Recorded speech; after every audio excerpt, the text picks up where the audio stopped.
আপনার কি হাত পা ঝিনঝিন করছে? মাঝে মধ্যে মনে হচ্ছে ইলেকট্রিক শক লাগছে, আবার কখনো কখনো অবশ হয়ে যাচ্ছে। মনে মনে ভাবছেন এটা হয়তো বয়সের কারণে হচ্ছে, বা ধরুন মনে হচ্ছে যে রক্ত চলাচলে হয়তো বাধা সৃষ্টি হয়েছে, তার জন্যই এই সমস্যা, মানে খুব ক্যাজুয়ালি নিচ্ছেন। আচ্ছা, এই যে হাত পা ঝিনঝিন করা, সেটা কি সবসময় সমস্যার?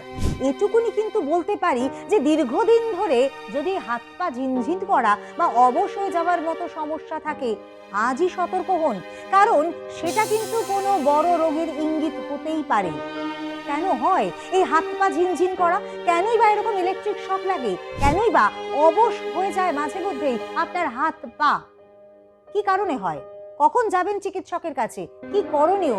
এই সব বিষয় নিয়েই আজ কিন্তু আলোচনা করব আপনাদের সামনে। আর এই ধরনের সমস্যা যাদের রয়েছে, আজকের ভিডিও তাদেরই জন্যে। আপনারা গোটা ভিডিওটি দেখুন, কোথাও স্কিপ করবেন না। বিস্তারিতভাবে শুরু থেকে শেষ পর্যন্ত আলোচনা থাকবে। নমস্কার, আপনাদের সবাইকে স্বাগত জানিয়ে হেলথ প্লাসের এই নতুন ভিডিওতে আমি মৌসুমী রয়েছি আপনাদের সঙ্গে। আজকে কথা বলবো হাত পা ঝিনঝিন করা সমস্যা। অনেকেই হয়তো এই ধরনের সমস্যায় কষ্ট পান, কিন্তু জানেন কি, দীর্ঘদিন ধরে যদি হাত পা ঝিনঝিন করা বা অবশ হয়ে যাবার মতো সমস্যা থাকে, সেটা কিন্তু আপনি অসতর্ক হলে চলবে না, কারণ সেটি বড় কোনো রোগের ইঙ্গিত হতে পারে। সবার প্রথমেই বলি, কেন হাত পা ঝিনঝিন করে? আসলে আমাদের গোটা শরীরে স্নায়ুতন্ত্র রয়েছে, আর সেই স্নায়ুতন্ত্র শরীরের বিভিন্ন জায়গায় বিন্যস্ত রয়েছে। সেখানে রক্ত চলাচল হয় এবং সেই স্নায়ুতন্ত্রের মধ্যে একটা আবরণ রয়েছে। সেই আবরণটাকে কি বলে? মায়োলিন শীথ বলে। এবং এই মায়োলিন শীথে কোথাও যদি কোনো রকম বিঘ্ন ঘটে বা কোথাও যদি কোনো সমস্যা হয়, তাহলেই এই হাত পা ঝিনঝিন হবার মতো সমস্যা দেখা যায়। তবে এটা কিন্তু কোনো বড় রোগের ইঙ্গিত হতে পারে। বিভিন্ন কারণে, বিভিন্ন ধরনের কারণে এই হাত পা ঝিনঝিন করার সমস্যা একটা সিমটমস মাত্র, কারণ সেই ধরনের সমস্যাগুলির কারণে একটা প্রাথমিক সিমটমস হিসেবে এই হাত পা ঝিনঝিন হওয়ার মতো সমস্যা কিন্তু দেখা যায়। একে একে আমি প্রত্যেকটি রোগের কথা বলবো, যে কি কি কারণে হাত পা ঝিনঝিন করে থাকে। সবার প্রথমে যে রোগটির কথা বলবো সেটি হচ্ছে গিয়ে ডায়াবেটিস রেটিনোপ্যাথি। আমরা সাধারণত জানি যে ডায়াবেটিস কিন্তু সাইলেন্ট কিলার। ডায়াবেটিসের পরিমাণ বা ডায়াবেটিস রোগীর পরিমাণ যে মাত্রায় বাড়ছে, সেটা কিন্তু একেবারে এপিডেমিকের মতো বলা যেতে পারে। আর যাদের শরীরে ডায়াবেটিস নীরব ঘাতকের মতো কাজ করে, তাদের ক্ষেত্রে কিন্তু স্নায়ুতন্ত্র ভীষণভাবেই অ্যাফেক্টেড হয়। এবং যারা দীর্ঘদিনকার ডায়াবেটিস রোগে আক্রান্ত রয়েছেন এবং ডায়াবেটিস অনেক ক্ষেত্রে অনিয়ন্ত্রিত রয়েছে, তাদের স্নায়ু বিশেষভাবে ক্ষতিগ্রস্ত হয়। এবং স্নায়ু যদি ক্ষতিগ্রস্ত হয়, তাহলে কিন্তু অন্যান্য আনুষঙ্গিক সমস্যার সঙ্গে সঙ্গে হাত পা ঝিনঝিন করা এই সমস্যাটাও কিন্তু দেখা যাবে। সুতরাং হাত পা ঝিনঝিন করছে, সেটি একটা সিমটমস মাত্র যাদের ডায়াবেটিস রেটিনোপ্যাথি রয়েছে। হাত পা ঝিনঝিন করার মতো সমস্যা একটি বিশেষ ভিটামিনের অভাবেও কিন্তু হয়ে থাকে, আর সেই ভিটামিন হলো ভিটামিন B12। ভিটামিন B12 মূলত মাছ, মাংস, ডিম এবং দুগ্ধজাত সামগ্রীর মধ্যে থাকে। যাদের শরীরে এই ভিটামিন B12 এর পরিমাণটা অনেকটা কম থাকে, B6 এবং B2 এরও পরিমাণ অনেকটাই কম থাকে বা অভাব থাকে, তাদের কিন্তু এই ধরনের সমস্যা, অর্থাৎ হাত পা ঝিনঝিন হয়ে যাওয়ার মতো সমস্যা দেখা যায়।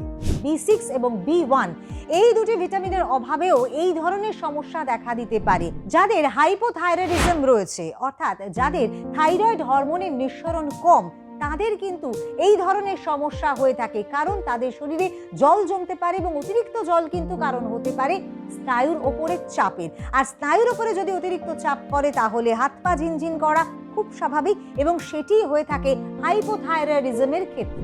কিছু নার্ভের সমস্যাও কারণ হয়ে থাকে এই হাত পা ঝিনঝিন করার, যেরকম পেরিফেরাল নিউরোপ্যাথি। সেখানে কিন্তু একটা জ্বালা পোড়া ভীষণভাবে অনুভব হয়, এবং সেখানেও হাত পা ঝিনঝিন হওয়ার মতো সমস্যা, হাত পা অবশ হয়ে যাওয়ার মতো সমস্যাও দেখা যায়। পেরিফেরাল নিউরোপ্যাথি অর্থাৎ নার্ভের এই বিশেষ অসুখটি কিন্তু হাত পা ঝিনঝিন হওয়ার অন্যতম একটি কারণ। আরও একটি কারণ কিন্তু এই হাত পা ঝিনঝিন করার না বললেই নয়। আমাদের যে মেরুদণ্ড রয়েছে সেই মেরুদণ্ডের মধ্যে অসংখ্য জয়েন্টস রয়েছে এবং তার মধ্যে রয়েছে স্নায়ু।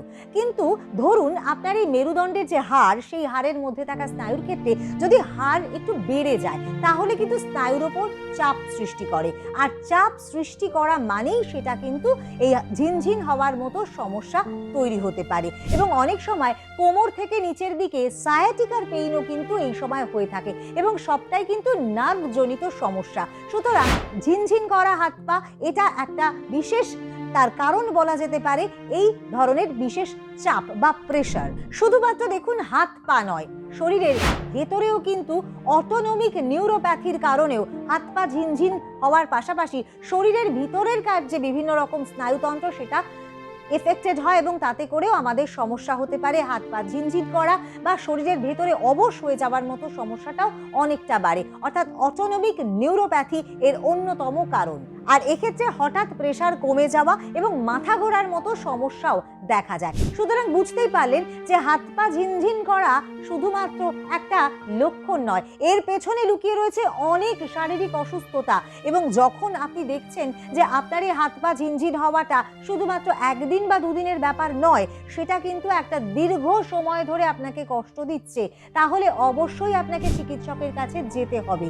আর তার সঙ্গে সঙ্গে আপনি কি করবেন এবং কি করবেন না, এবার সেই বিষয়টিও কিন্তু আপনাদেরকে অবশ্যই জানাবো, যে বিষয়গুলো মাথায় রাখলে আপনাদের হাত পা ঝিনঝিন হওয়া শুধুমাত্র নয়, যে কোনো ধরনের নার্ভের সমস্যা থেকে কিন্তু আপনি ভালো থাকতে পারেন বা প্রিভেন্ট করতে পারেন নার্ভের সমস্যা। যখন আপনি দেখছেন যে দীর্ঘদিন ধরে আপনার এই সমস্যা কষ্ট দিচ্ছে, এমনকি আপনার যে হাত পায়ের অবশ হয়ে যাওয়ার মতো সমস্যা ক্রমশই বাড়ছে, আপনার হয়তো হাত পা ভীষণভাবে জ্বালা পোড়া করছে, আপনার চলাফেরা করতে অসুবিধে হচ্ছে, তখন কিন্তু আর দেরি না করে অবিলম্বে আপনাকে চিকিৎসকের কাছে পৌঁছতে হবে।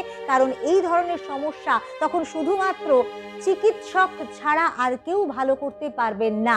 তাই চিকিৎসকের পরামর্শে যাবেন এবং চিকিৎসকের পরামর্শ অনুযায়ী প্রয়োজনে ওষুধ নেবেন, প্রয়োজনে আপনার লাইফস্টাইলে কিছু পরিবর্তন করবেন, যাতে করে কিন্তু আপনি ভালো থাকতে পারেন।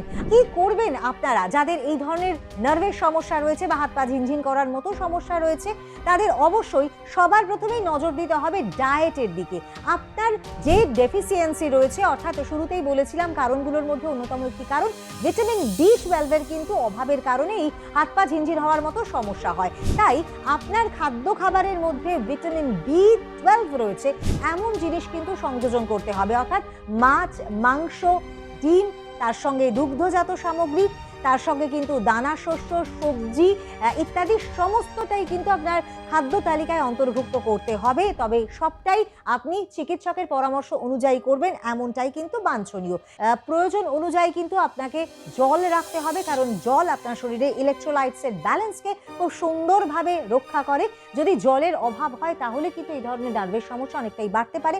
তবে আমি প্রত্যেকটি ভিডিওতে বলে থাকি যে আপনারা কিন্তু অতিরিক্ত জল পান করবেন না। নিয়ম করে যতটুকু জল আপনার শরীরের জন্য প্রয়োজন, আপনার যদি আনুষঙ্গিক অন্যান্য অসুখ থাকে তাহলেও আপনি কিন্তু নিয়ন্ত্রণের মধ্যে রেখেই আপনার শরীরের ঘাটতি মেটাবেন জল দিয়ে, এবং সেটা কতটা পরিমাণ হবে আপনি সেটা অবশ্যই চিকিৎসকের পরামর্শ নিয়ে নিতে পারেন। আর বিশেষভাবে নজর দেবেন আপনার ঘুমের ওপর, কারণ আপনার ঘুম যদি ঠিক না হয় যে কোনো ধরনের নার্ভের সমস্যা কিন্তু অনেকটা বাড়তে পারে। তাই ঘুমের প্রয়োজনীয়তা রয়েছে এবং দিনে 7 থেকে 8 ঘন্টা ঘুম কিন্তু প্রত্যেকটি মানুষের জন্যই প্রয়োজন। বিশেষত নার্ভের সমস্যা যাদের রয়েছে, যারা হয়তো নার্ভের ওষুধ খাচ্ছেন, তাদের ক্ষেত্রে ঘুমটা কিন্তু আপনাদের নিয়ম করে সময় মতো করে কিন্তু ঘুমোতে হবে, না হলে আপনার সমস্যা বাড়বে। আর কি কি করবেন না সে বিষয়গুলো আপনার মাথায় রাখা ভীষণভাবে প্রয়োজনীয়তা রয়েছে।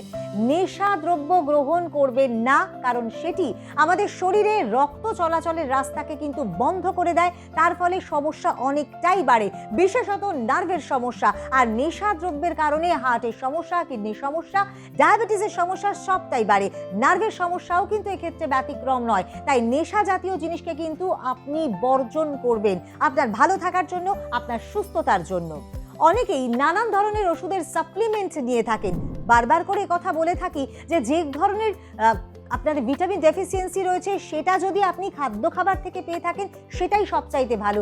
যদি আপনি কোনো রকম কোনো ওষুধের সাপ্লিমেন্ট নিয়ে থাকেন সেটা কিন্তু অনেক সময় আপনার সমস্যা বাড়াতে পারে। তাই যদি কোনো ওষুধের সাপ্লিমেন্ট আপনি নিয়ে থাকেন সেটা কিন্তু চিকিৎসকের পরামর্শ অনুযায়ী নিন, নইলে কিন্তু হিতে বিপরীত হতে পারে। ব্লাড সুগার এবং প্রেশারকে নিয়ন্ত্রণে রাখুন, কারণ আপনার যদি নার্ভের সমস্যা থাকে, সঙ্গে যদি ব্লাড প্রেশার এবং সুগারের সমস্যা থাকে বা ডায়াবেটিসের সমস্যা থাকে, তাহলে কিন্তু আরও অনেক জটিলতা বাড়ে।